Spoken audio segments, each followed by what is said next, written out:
टोलीको तर्फबाट छुटाउनुहोस्। नमन धन्यवाद र तपाईँहरूको आशीर्वादको सधैँ अपेक्षा गर्दछु। नमस्कार।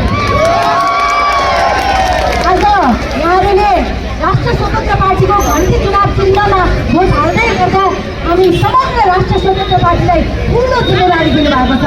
देश एउटा सङ्कटको घडीमा पुगिसक्यो, देश गरिब भइसक्यो, देशका युवाहरू देशमा छैनन्। ती युवालाई देशमा फर्काऊ, देशमा रोजगारी गर्ने वातावरण बनाऊ, देशमा सुशासन ल्याऊ, भ्रष्टाचार मुक्त देश बनाऊ, समाज सुरक्षित बनाऊ, महिलाको लागि, युवाको लागि, वृद्धको लागि, अपाङ्गको लागि, अशक्तको लागि, असहायको लागि यो देश बनाऊ भनेर यहाँले दिनुभएको जिम्मेवारीलाई राष्ट्र स्वतन्त्र पार्टीले सहर्ष स्वीकार गर्दछ।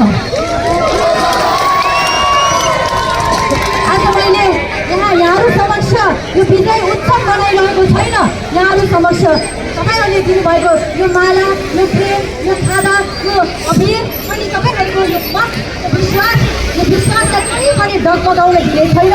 त्यसको सदैव सम्मान गर्नेछु भनेर भन्न चाहन्छु। तपाईँहरू ढुक्काउनुहोस्। अब राष्ट्र स्वतन्त्र पार्टीले देश बनाउँछ। अझै पनि देशभरि